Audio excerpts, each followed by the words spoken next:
The San Antonio Rampage have won 8 out of their last 12 games as they've clawed to a season-best 16 games above 500 following Tuesday night's 9-3 historic victory over the Charlotte Checkers, in which the Rampage set a franchise record, scoring 9 times for the first time in club history. And as the Rampage have now closed the gap to within 2 points of the division-leading Oklahoma City Barons, it sets up a showdown on Friday night up at the Cox Center for a share of the division lead potentially.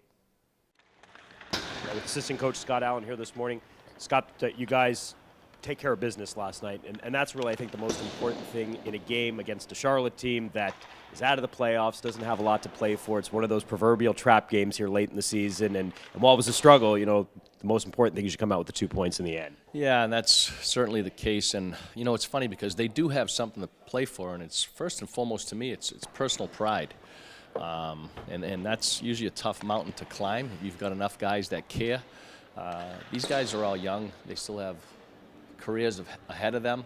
And when put in those situations, and again, we've talked about this, they know when their season is going to end. They know the exact date they're done. There is no hope in regards to playoffs, and those can be dangerous teams. And I thought they really played well in the second period.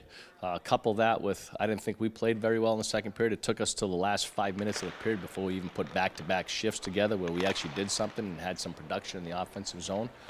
But obviously we really came out strong in that third period. I mean, we came out strong early in the game to score quick right away, 2 goals in our first 3 shots, and then strong in the third period.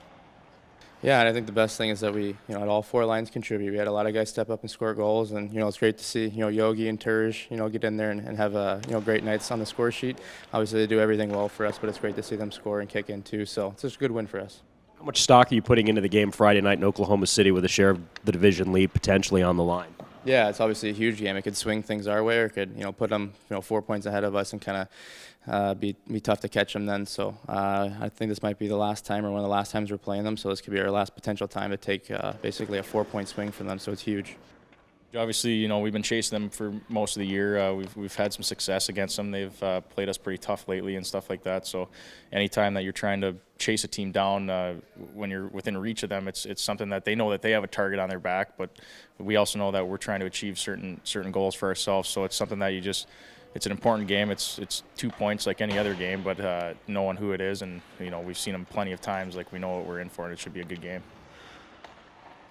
3 more games this weekend for the San Antonio Rampage. Friday night in Oklahoma City as the Rampage will meet the Barons for the penultimate time this year, and then it's back to the AT&T Center for 2 games, Saturday night and Sunday afternoon, as the Rampage will take on the Hamilton Bulldogs, who are currently in the 8th and final playoff spot of the Western Conference, a team that definitely needs to get their points. Exciting hockey here at the AT&T Center all weekend long. Come out, get your tickets. Call 210-444-5554 to purchase yours. For SARampage.com, I'm Dan Weiss.